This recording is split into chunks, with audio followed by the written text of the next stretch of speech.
Now let's take a quick look at section 11. And I think here are some of the questions. Probably you don't quite get it. So here, let's take a look. So firstly, let's take a look at the very first question. If you walk to work every day, you what? Wait over time. And then in this case, because here we use if you walk to work every day, walked to. So here we use the past tense. So that's why here we're using the tense which is about something not real at present. So something not real right now. So that's why we'll say if you walk to work every day, you would lose weight over time. But actually, as we know, this person does not walk to work every day. So the person will not lose weight over time. So here we're using something not real right now. Okay, so that's for the very first one. So if you forget this one, you can also go to Unit 1 or Section 11 to get a quick review.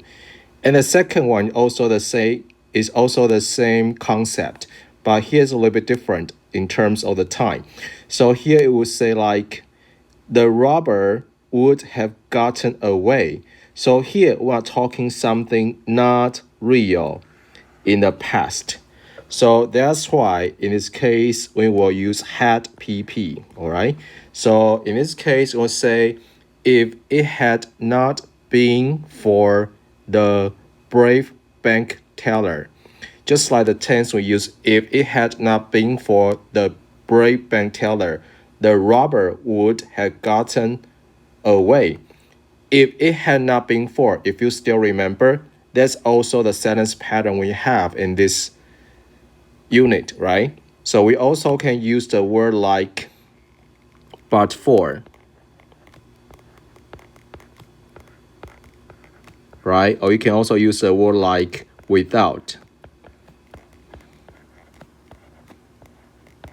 So in other words, you can say if it had not been for the brave bank teller. You can also say but for the brave bank teller. Or you can say without the brave bank teller, the robber would have gotten away. So that's actually a kind of phrase we can use here. So if it had not been for, okay, it had not been for, which means but for or without. So that's for question 1 and question 2. So if you still kind of don't quite get it, please go review Unit 1 of Section 11. Then we can move on to question 4.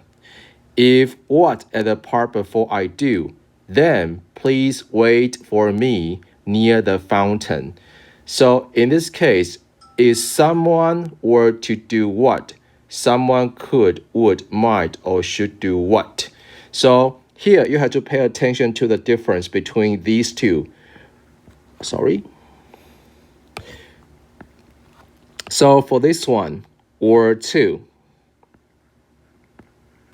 If someone were to do something, we use this one to say something in the future, and it is something that is not going to happen, which means basically it will not happen. And we use this one. If someone should do something,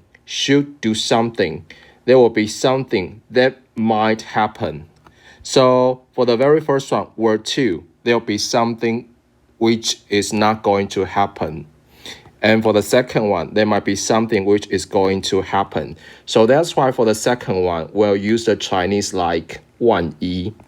So which means it's kind of possible to take place. And word 2, there will be impossible. Okay, so this one, there will be something that is not going to happen. So there will be something impossible, basically. All right.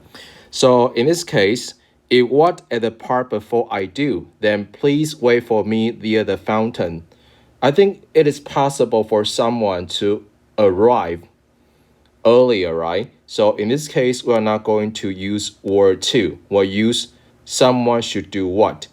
All right, 万一. So if you should arrive at the park before I do, 万一你比我还早来的话, then please wait for me near the fountain. 就在那边等我一下. All right, so that's why in this case we use should do, 万一. And then for number 5, I recommended Tom some cold medicine to feel better. So if you still remember, actually we also talked about these kind of words quite often, right? So if you still couldn't get it, you can take a look at Unit 7 of Section 11. So there are some of the verbs we can use to tell someone to do something, just like imperative sentence. 就是我们要用这些动词去跟人家说你一定要去做什么事情。And the verbs we have for these kind of sentences will be something like advise, recommend, suggest. 就是你要建议别人一定要去做什么事情。And these will be the verbs you can use. So it's just like imperative sentence. 就像祈使句，你会要求说 oh, you go there, come here. So usually for these kind of verbs, it's kind of strong, and we use these kind of verbs to ask someone to do something for sure. So someone advise, or someone recommend, or someone suggest that someone should do something. And mostly we will omit, 我们就会把这个 should 这个字把它省略掉，去表达他一定要这么做，有点像是祈使句的概念。So in this case, I recommended that Tom take some cold medicine to feel better. So that's why in this case, we'll choose the one take, not took and not takes. We'll choose take because original there'll be that Tom should take some cold medicine to feel better. All right, and then we can move on to question 6. So for question 6, we have here, you have to pay attention to the tense. The movie turned out to be very disappointing. So here we are talking about something that happened in the past. And I wish I had not wasted my money on the ticket.